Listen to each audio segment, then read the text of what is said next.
大家好啊！喺今個 video 裏邊咧，我將會 cover 晒所有作為香港家長你哋需要知道關於 IB 制度嘅所有嘅事情。究竟 International Baccalaureate 係啲乜嘢呢？究竟 IB 嘅 PYP 係啲乜嘢呢？究竟 IB 嘅 MYP、IB 嘅 IBDP 係啲乜嘢類型嘅 program 呢？佢哋嘅評分制度又同第啲嘅國際學校嘅評分制度有啲咩唔同呢？喺香港嘅 IB 學校裏邊，家長係應該點樣去選擇學校呢？究竟一啲嘅 IB 嘅 through train schools versus 一啲 non through train 嘅 schools 究竟有啲咩分別呢？無論你係家長定係學生，喺呢個 video 裏邊咧，我將會講解所有關於 IB 制度你哋需要知道嘅所有嘅一切嘅嘢。如果大家中意呢個 video 嘅話咧，大家唔好忘記咧去 hit 嗰個 like button 同埋 subscribe 我哋 channel 啦。OK，咁首先我哋講下乜嘢係 IB 制度啦。IB 亦即是 International Baccalaureate， 咁呢個 IB 制度咧就係源於1968年啦，喺 Geneva Switzerland 咧係創造嘅。IB 嘅 mission 咧就係想 create 一啲咧有求知欲啦、有知識啦，同埋對於呢個世界同埋呢個社會咧關懷嘅一啲嘅學生嘅，就希望咧藉住呢個教育制度咧，令到學生咧能夠咧去解決或者 solve 咧一啲嘅世界大事。咁所以咧 IB 嘅使命咧，咁有別於一啲咧比較傳統嘅教育制度咧。通常會 focus on memorization 啊、背誦咧 ，IB 咧個 focus 咧會係咧 critical thinking 啦，一個批判性思考啦，同埋對於世界嘅認知啦 global perspectives 啦，同埋真實世界嘅一個 application 嘅 real world application 嘅。咁而家喺全世界裏邊咧，幾乎咧IB 嘅學校咧會超過5500所學校嘅。咁因為咧佢對於學術嗰個要求咁高啦，咁同埋咧佢係比較中立性，唔似於英國制度同埋美國制度咧係 cater to 某一個國家本身嘅教育制度咧。咁 IB 咧基本上而家咧喺全世界嘅一個教育嘅個趨勢裏邊咧，只會越嚟越多 IB 嘅學校嘅。咁我哋而家咧首先去 delve into 啦 IB 裏邊咧3個唔同嘅 program 啦。第一個就係 IB 嘅 PYP 啦，就係 Primary Years Program 啦。第二個咧就係 IB 嘅 MYP Middle Years Program 嘅。咁第三個會係 IBDP 啦，就係亦即是話 for 高中生嘅。OK， 咁我哋首先講一講呢個 Primary Years Program 啦。咁 Primary Years Program 咧係為咗咧3歲至到12歲嘅學生而設嘅。咁 typically 咧就係從幼稚園咧到叫做 Grade 5咁樣啦。咁 PYP 嘅 creation 咧係想咧讓學生咧得到一個咧就係喺唔同嘅學科咧有一個跨學科嘅一個認識嘅，從而咧就係希望令到咧佢哋對於學習咧感興趣嘅。咁咩叫跨學科嘅一個認知咧？咁我哋試想下啦，小學咧通常學嘅學科咧會係語言啦、英文啦、數學啦同埋 sciences 嘅。咁而 IB 嘅 PYP 嘅正常嘅做法咧，就係佢哋希望咧就係融入咧呢3科唔同嘅科目咧，去做一啲嘅 project 啊，同埋一啲咧比較同真實社會咧係貼切嘅一啲呢個 topic 嘅。當中有2個主題咧，好多嘅 IB 嘅 PYP 嘅學校咧都會運用嘅。第一就係話咧，我哋點樣去保護自己嘅 planet 啦。第二咧就係呢個世界係點樣 work 嘅。咁舉個例子啦，好多個 PYP 嘅功課裏邊咧，可能會其中有個 unit 咧。就係教學生咧點樣去 organize 自己嘅生活嘅。咁呢樣嘢咧，可能咧就會除咗會學習咧一啲嘅 social studies 嘅一啲嘅題目啦，即係譬如唔同嘅 culture 嘅人咧會點樣去 organize 自己嘅生活啦。譬如喺大城市去長大，會同鄉村長大有啲咩唔同咧？咁呢啲咧都係屬於 social studies 嘅一啲嘅學識嘅。咁然之後咧咁樣都可能會 involve 到一啲嘅數學嘅 topic，例如咧 budgeting 啦，即係譬如我哋有咁多嘅零用錢嘅話，咁我哋一個禮拜點樣去 spend 咧？咁喺語言上邊點樣運用到咧？可能咧就係通過呢個咁樣嘅 project 咧，就係咧學生咧需要去整一個壁報出嚟，咁然之後咧喺全個班房面前咧去 present 佢自己嘅 findings 嘅，咁從而咧老師就希望咧就係教學生咧點樣去做一啲嘅少少嘅 research 啦，一啲嘅研究啦，點樣溝通佢哋揾到嘅研究啦，咁同埋咧同第啲學生一齊咧去合作嘅。咁 IB 嘅 PYP 咧主要就係 cover 咗6科嘅，第一就係 language studies 啦，第二就係 social studies 啦，第3就係 math 啦，第4就係 sciences 啦，第5就係 arts， 咁然之後第6咧就係 PE 啦。咁其中咧 IB 嘅 PYP 裏邊咧有一個好獨特嘅 feature 咧就係叫做 PYP exhibition。咁讀 IB 嘅學生基本上會對於 exhibition 呢個字咧非常之熟悉啦。咁究竟 PYP 嘅 exhibition 係啲乜咧？佢哋咧基本上就要求咧一個 grade 5嘅學生啦，即係喺 final year 裏邊咧就會進行咧一個展覽咁樣嘅。咁喺呢個 exhibition 裏邊咧，學生咧就會揾一個世界嘅 issue， 一個 world issue 咧去 present on 啦。例如啦，有機會係可能關於大自然嘅環保啊，或者文化上嘅一個 diversity、cultural diversity 啦。咁我哋其中一個學生咧就 design 咗一個咧就係 water saving 嘅一個 campaign 啦。咁就係幫全間學校咧節約用水咧嘅一個 campaign 咧就係 present 咗俾學校嘅。咁作為一個 grade 5嘅學生咧，做咗呢啲咁樣嘅 research， 然之後真係 present 到呢個 findings 咧俾家長同埋俾老師咧，呢樣嘢咧係真係一個幾 impressive 嘅一樣嘢嚟嘅。嗱，咁我再想提一提咧 assessment 啦，就係點樣評分啦。有好多時咧家長可能會見到一個 IB 嘅 PYP， 甚至乎第二啲嘅program 嘅一啲嘅 report card 啦，咁佢哋都唔知道咧 IB 其實係點樣評分嘅。其實 IB 咧喺 PYP 嗰度咧 especially 咧佢哋嘅評分咧係用一啲喺 ongoing 嘅 assessment 咧去評分嘅。咁呢啲 ongoing 嘅一啲嘅功課會係啲乜嘢咧？就係頭先提到嘅一啲嘅 research 嘅 project 啦，一啲嘅 presentation 啦，同埋一啲嘅老師嘅觀察嘅。基本上咧喺 IB 嘅 PYP 裏邊咧跟足晒 IB 嘅學校咧係絕少會有一啲嘅叫做末期嘅 exam 嘅。咁所以咧佢哋 focus 嗰樣嘢咧就係 week to week 每一個禮拜究竟個學生喺學校裏邊做嘅一啲嘅 project 寫嘅一啲嘅 reflection 佢講嘅一啲嘅 presentation 咧佢嗰個growth 係點樣咧？咁呢樣嘢咧係有好同埋唔好嘅。咁我哋首先講一講咧就係佢嘅評分制度啦。有好多家長咧會誤以為咧 IB 嘅 PYP 咧基本上冇功課做，因為佢見唔到一啲好傳統嘅就係譬如就算讀英國制度啊或者讀 AP 制度，甚至乎本地學校嘅一啲嘅功課啦。譬如你上數學堂咁翻到屋企就係做一沓咁樣嘅數啦，或者你學緊英文就係翻屋企就係做一沓嘅 grammar 啦。好多時咧 PYP 嘅功課咧就係頭先講嘅一啲嘅 research project。咁 research project 咧有大部分時間都可能係用咗上堂嘅時間去做啦。咁而家翻屋企嘅時間咧係可能係你執緊自己個台詞啊或者執緊自己論文嘅時間咯。咁數學咧同埋 sciences 唔係唔學，只不過咧就係話老師咧可能會 expect 你咧上堂去教咗之後咧，你翻去再溫習咗之後咧，真正咧真係課堂嘅一啲嘅功課咧會圍繞住佢用數學去 solve 一個譬如世界嘅一個 problem 或者一個小小嘅 problem。譬如你點樣去估計一班房裏邊如果你唔知道一班房有幾多學生，你點樣用譬如全學校嘅 population 去計一班有幾多咧？咁樣嘅一類嘅 problem 而係 present 係俾學校嘅。咁所以你會見到咧 IB 嘅 PYP 或者 IB 嘅 framework 好注重咧就係可能細嗰陣時咧我哋會講就係話數學裏邊嘅 show 點樣 show 嗰個 work 嘅。而呢個道理就係喺唔同嘅科目咧，我哋都會見到 IB 係好注重咧學生咧學嘢嗰個過程，同埋學嘢嗰個過程嗰陣時咧，知唔知道自己係應該點樣去學習嘅。咁所以咧，當中亦都會咧，對於香港嘅學生啦，甚至乎內地學生或者本身咧英文唔係母語嘅學生咧，呢個 PYP 嘅 program 咧都會有一啲嘅 difficulty 嘅，因為本身咧佢哋做嘅一啲嘅功課啦，同埋做嘅一啲嘅評分咧，全部咧都係 assume 咗學生咧本身已經係母語噶啦。咁如果你英文嗰個功課咧，其實係要 present on 一個 world issue， 但係本身學生咧而家可能係 grade 2或者 grade 3啦，佢嗰個 grammar 嗰度仲未搞掂，或者詞彙量都未有去講得到、表達得到自己想講嘅嘢，咁佢點樣去 present 呢個咁樣嘅 world issue 咧？當然啦，有啲喺香港嘅一啲嘅 IB program 咧，甚至乎喺 PYP 嗰陣時咧，已經會有一啲嘅英文輔導噶啦，或者可能學生喺額外嗰度補習啦。咁但係咧，我哋都要睇下咧，究竟嗰個學生個英文嘅差距有幾大啦？如果根本佢嗰個溝通能力或者佢聽嘅能力或者寫嘅能力都未達到一個最低嘅水平嘅話，咁試想下佢點樣去做到 IB 要求你嘅一啲嘅嘢，就係要你去 inquire 啦，就係話有一個求知欲啦，有批判性技巧啦，咁同埋咧去將自己學識咧就係有 real world application 嘅。OK， 啱啱講完 IB 嘅 PYP 啦，而家咧我哋就會講 IB 嘅 MYP 就係 Middle Years Program 啦。咁 IB 嘅 Middle Years Program 咧係 for 一啲嘅 Grade 6至到 Grade 10嘅學生，亦即是咧11歲至到16歲嘅。咁 Middle Years 咧我會講咧係一個轉接點，就係 from primary 啦至到高中嘅。咁我哋試想下 primary 同埋高中有啲咩分別啦。primary 咧就係話對於一啲好基本嘅學科咧，有一啲嘅常識，有啲知識啦，即係學識點樣可能呢啲學科咧喺世界裏邊咧會點樣運用到嘅。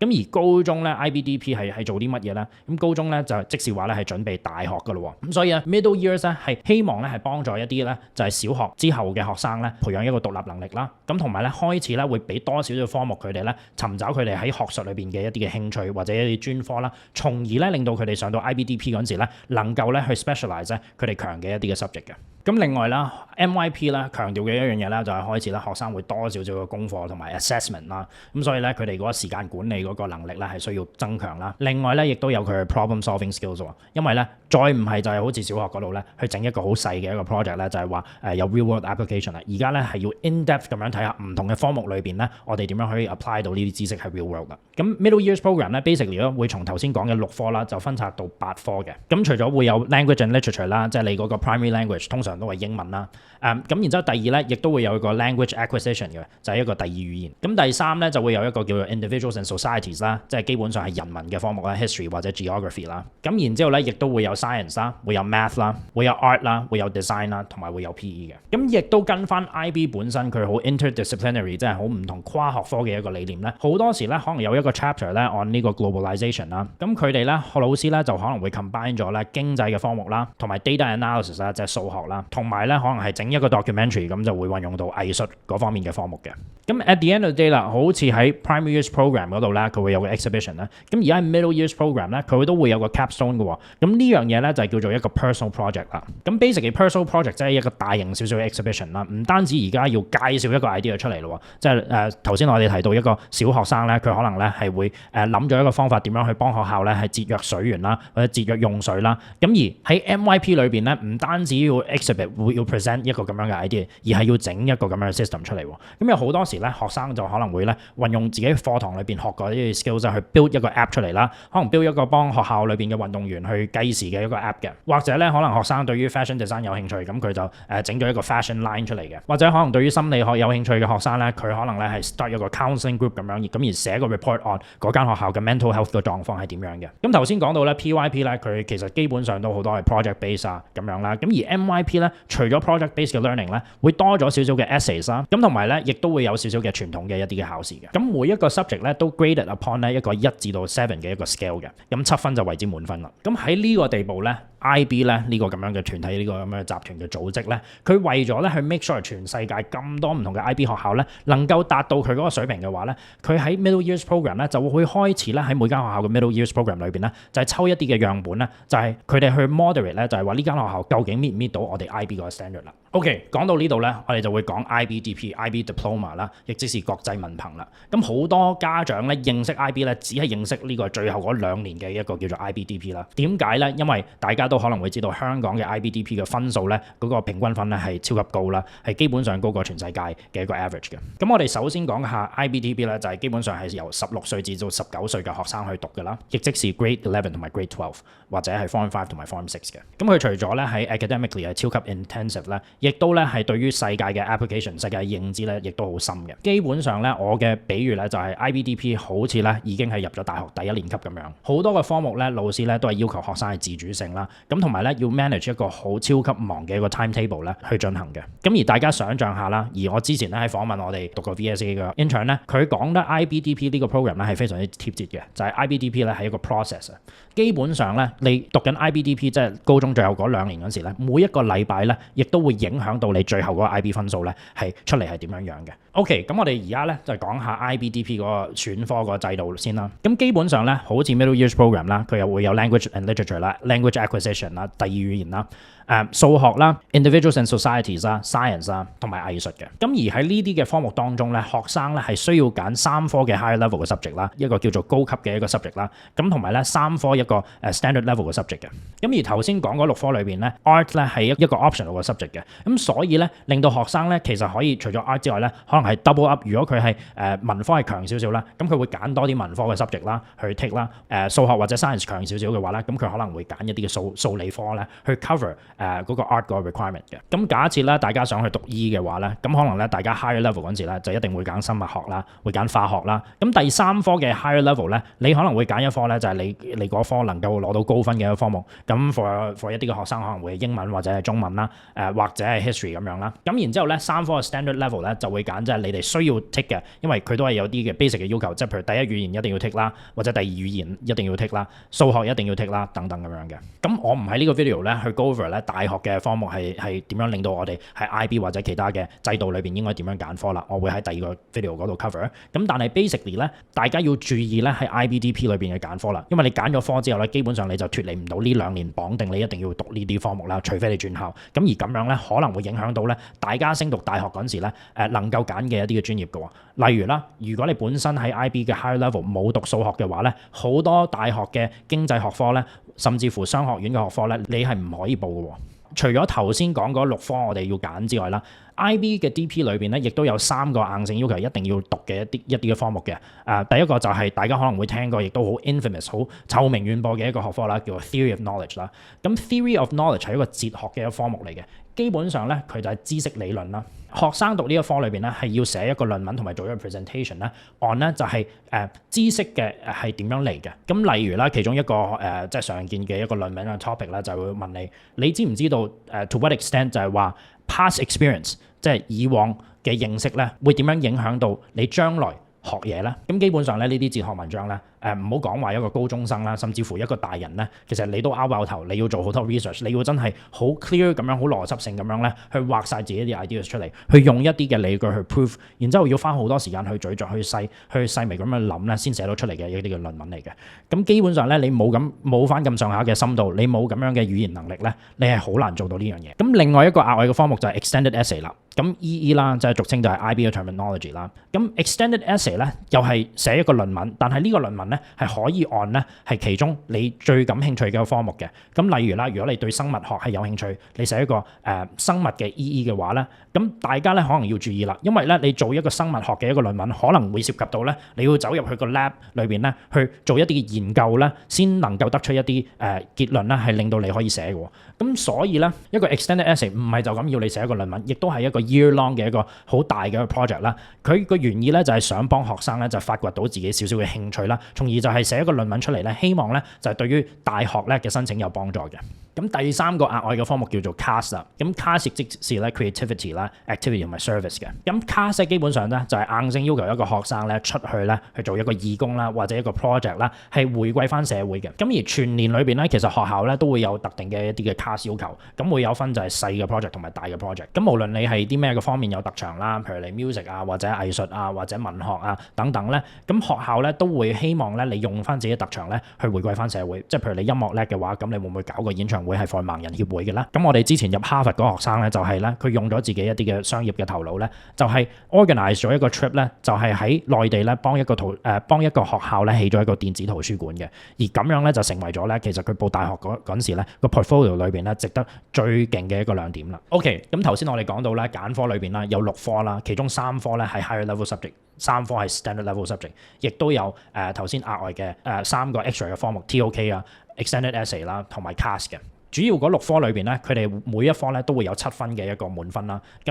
而額外嗰3科咧都係每科係1分嘅，為之即係合格啦，或者即係攞到個 credit 嘅。咁整體嚟講咧，就會成為咧45分滿分啦。咁但係咧，其實好多家長對於 IB 嗰個計分嘅制度都好混淆嘅。究竟係咪淨係得功課嘅咧？咁點解功課之後又有個 final exam？ 點解IB 放榜有咁多人去即係哇？原來即係呢間學校攞咗幾多個44分？咁嗰個44分嗰個考試又同即係你平時上堂嗰啲嘅學科嘅功課有啲咩嘅即係分別咧？咁我哋講下咧，其實到 IBDP 咧，喺呢6個科目嘅評分咧，基本上咧會有2個準則嘅。第一個評分咧就係一個內部嘅評分啦，叫做 internal assessment 啦。咁第二咧就係一個 external assessment 嘅。簡單嚟講咧，所有喺學校做嘅一啲嘅 project 啊、一啲寫嘅一啲論文啊、考嘅一啲試咧，都可能會當做咧係一個內部嘅評分嘅 internal assessment 嘅。唔同嘅學科咧，對於 internal assessment 嘅比例咧，亦都會唔同啦。咁但係大概咧，你會覺得可能 internal assessment 嗰個比例咧，會介乎住10% 至到40% 都有嘅。咁而 final exam 咧，亦即是 IBDP 最後咧嗰個 final 考試嗰度咧，通常咧會佔到60% 左右嘅。咁例如咧英文呢一科咧，乜嘢係一個 internal assessment 咧？就會係佢可能咧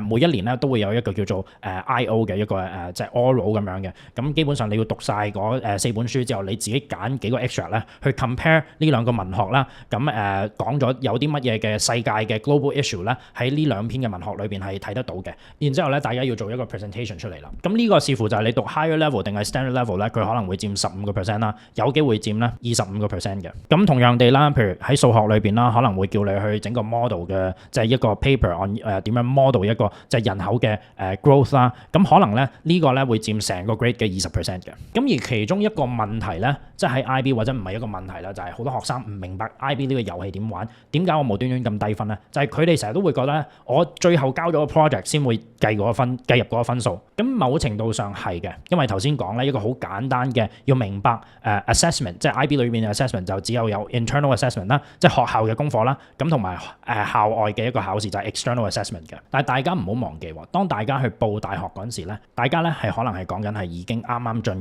呢個 grade 12，就係讀緊 IBDP 第2年嘅初頭啦。咁大家係攞啲咩分數去報大學嘅咧？咁有一樣嘢咧叫做 predicted grade， 就係預測分數啦。當一間高中咧去俾一個 predicted grade， 一個叫做預測分數一個學生嗰陣時咧，基本上咧會係踏入緊或者未踏入呢個第2年 IBDP 第2年嗰陣時咧，就會俾呢個分數嘅。咁而呢個分數咧係唔關 internal assessment 同埋 external assessment 呢個咁樣評分制度，因為呢個只係即係 final 嗰個 IB grade 啦，就係 over 45分啦。呢個 predicted grade 咧係每間學校咧有自己嘅一個計算方法。好概括嚟講，咩叫 predicted grade 咧？作為一間學校咧，我要同大學講就係話，我覺得呢個學生最後喺 final 嗰個考試，亦即是話就係基本上差唔多畢業之後先會攞到嗰個分數嗰個考試裏邊咧，我覺得佢會攞到42分，或者我覺得佢最後會攞到39分。咁一間學校一間高中點樣去知道呢樣嘢咧？佢咧就會喺 IBDP 第1年嗰個末期嗰個考試裏邊咧，會有一個模擬考試嘅。咁而呢個模擬考試咧，就係基本上模擬翻 IB 咧最後嗰個考試啦。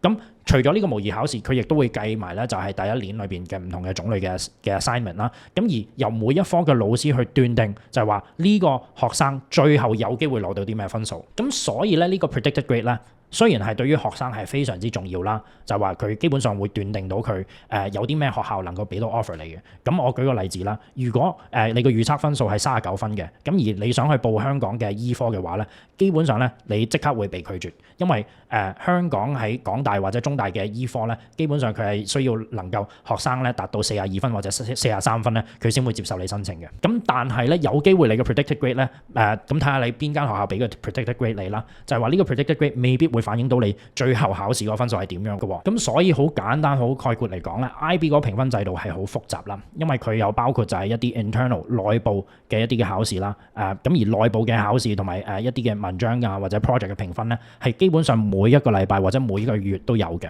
咁而最後嗰60% 嗰個 external 嗰個 assessment 咧，就係基本上你差唔多到畢業之後先會攞到一個分數咧，就係 based on你最後嗰個 final examination 啦。咁但係咧 determine 到你入唔入到大學或者入到啲咩大學咧，好大部分咧都係 based on 學校覺得你最後攞到啲咩 grade。咁我喺呢度咧可以俾大家咧，可能而家讀緊 IBDP 或者將會讀 IBDP 嘅學生咧一個 tips 嘅。如果你唔係咁樣去做咧，我好包保你咧，基本上你唔知道咧 IB 呢個遊戲係點玩嘅。喺每一個 IBDP 嘅第一年嘅之前咧，或者啱啱去開學之後咧，我建議學生咧係開一個 chart 或者畫一個 Excel sheet 出嚟，就係 chart 低就係由而家到你畢業之前每一個月咧，究竟每一科即係我當你有6科加上就係 TOK 同埋 EE 啦，每一個月咧係應該有個 milestone，就係話，譬如可能我英文9月份咧係有個細嘅 project 要交嘅，或者可能有考試嘅，咁然之後10月咧數學咧可能有個 IA 要交嘅，然之後咧 science 咧可能唔知幾時有個 presentation 嘅。我建議大家咧係將成年咧嘅時間去 map out 出嚟。點解咧？因為頭先講到啦，就係話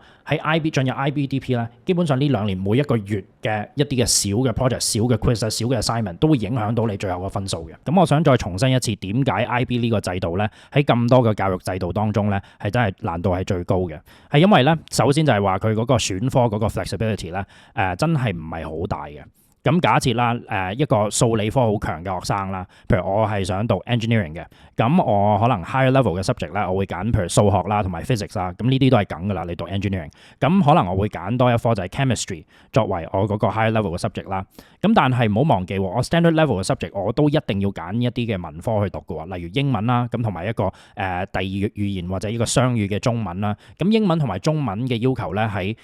IB 當中咧就算係 standard level 咧，嗰個要求都好高嘅 ，basically 要做好多嘅文學分析啦，無論係分析一啲嘅詩句或者一啲嘅著名嘅古典嘅一啲嘅classics 啦，咁學生咧喺英文同埋中文咧都要寫作係非常之流利啦。咁所以咧 basically 咧 IB 呢個制度就係逼住，就算一個即係比較偏向理科嘅學生都要有一個即係文科嘅一個底子，咁就唔似得即係譬如 A level 啦，咁 A level 制度就好簡單啦，我淨係需要揀3至4科，咁所以咧一個讀 engineering 嘅學生咧，佢只需要就係讀physics 啊、math 啊咁同埋 chemistry， 咁我基本上就搞掂啦。咁有啲人咧就會 argue 話，喂唔係喎，咁美國制度其實佢本身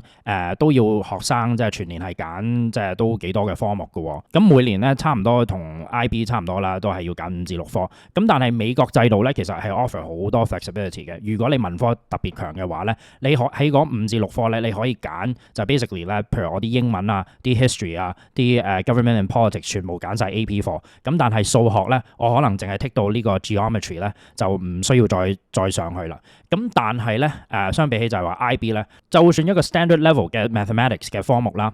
都係有 calculus 微積分喺入邊嘅。咁所以你係擺脫唔到咧嗰個學科嗰個深度啦、嗰個難度啦。咁第二樣嘢，我想再重申嗰樣嘢咧，就係話點解咧，即係喺咁多個制度啦，如果我有一個學生喺 IB 嗰度攞滿分，咁另外一個學生喺 A level 制度攞滿分，另外一個學生喺 AP 制度攞滿分，點解 IB 制度嗰個學生咧係一定會喺一啲即係譬如長春藤啊或者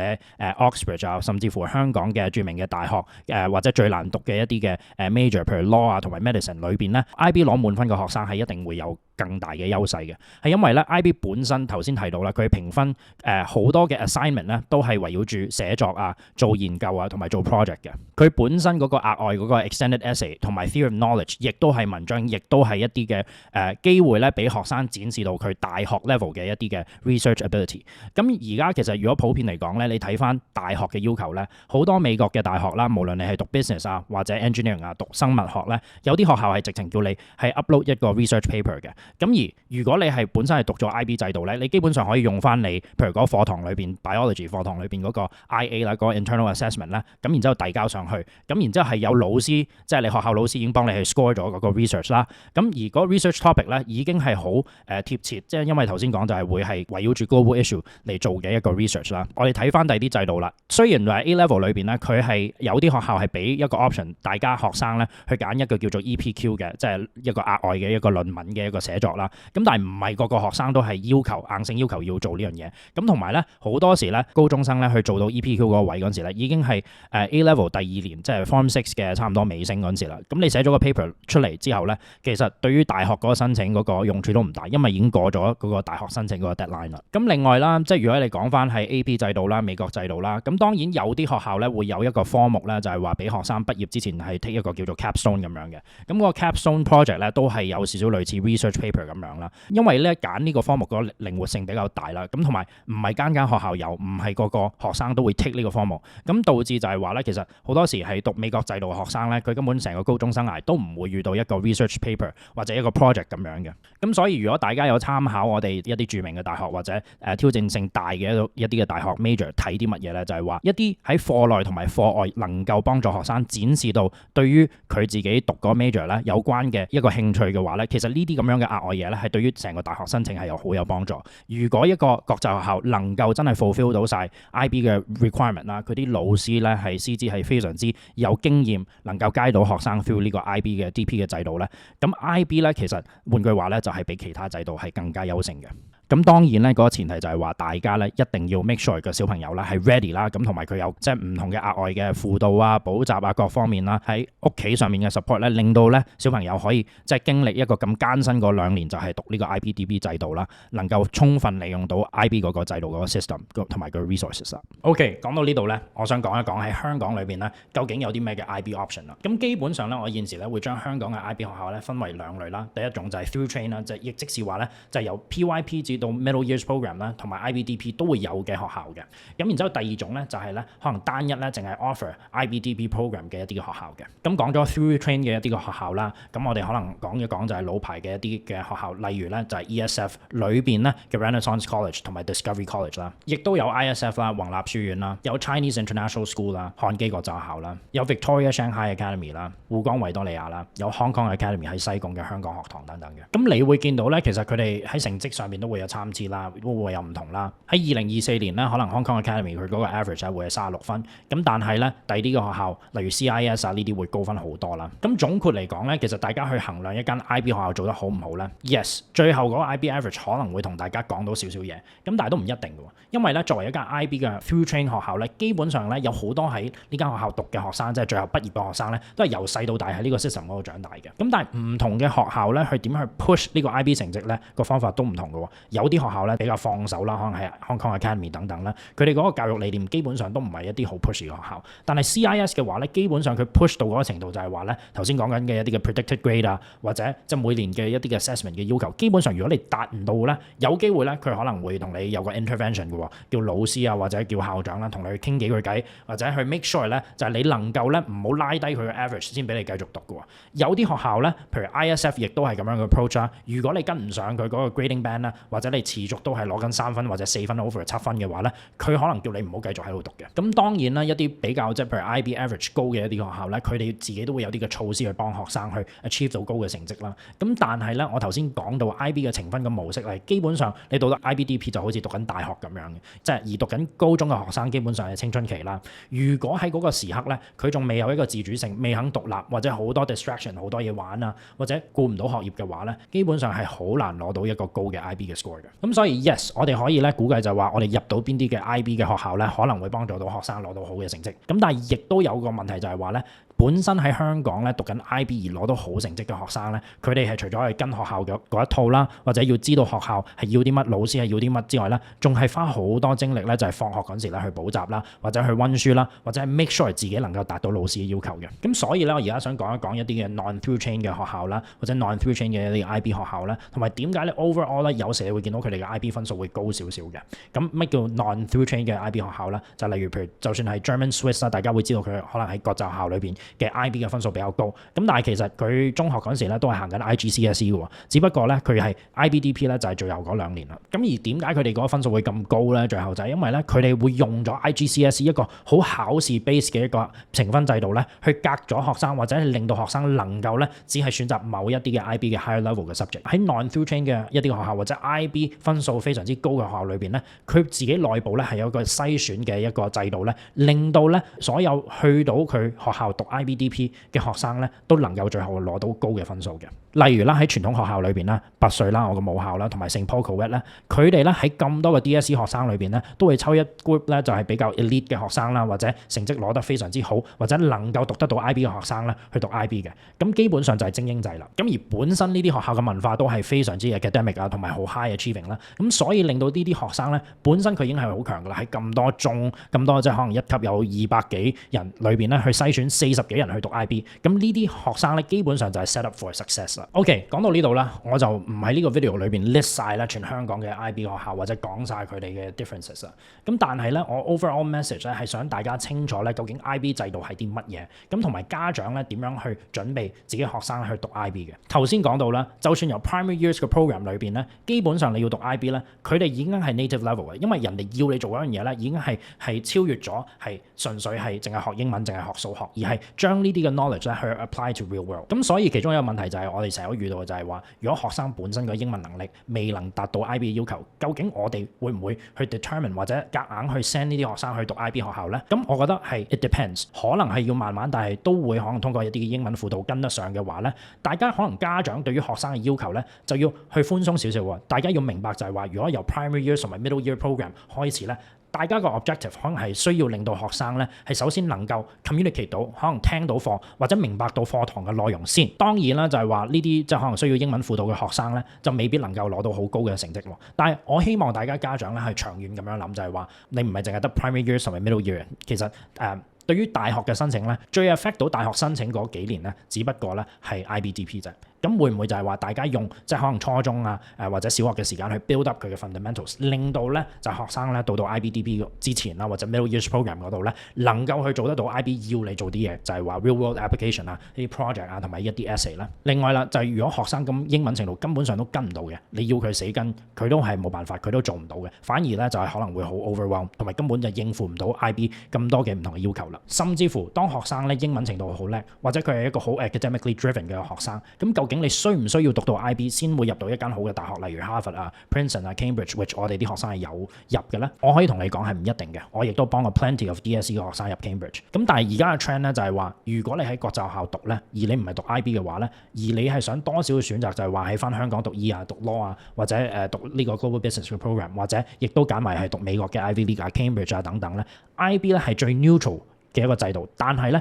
佢亦都係 academically 咧最 rigorous、最要求高嘅一個制度。基本上咧，你讀 IB 嘅話咧，你全世界嘅大學咧都會認可，同埋會知道咧呢個 program 咧係一個學術性要求高啦，同埋深度亦都要求係好高嘅一個 program 嘅。OK, that's it for today's video. IB 咧本身係一個好複雜嘅一個 program 啦，亦都喺每年咧都會有少少嘅唔同嘅轉變嘅。如果大家想知道多少少關於 IB 嘅一啲嘅 information， 或者點樣去幫你哋自己嘅小朋友去鋪排讀 IB， 或者點樣揀唔同嘅 IB 學校嘅話，或者甚至乎你哋讀到 IB Middle Years Program 或者 IBDP 需要揾補習嘅話咧，可以揾我哋。好多謝大家嘅繼續嘅支持啦，希望大家去 like 我哋嘅 video 啦，同埋 subscribe 我哋嘅 channel 啦。我哋喺第二個 video 再見。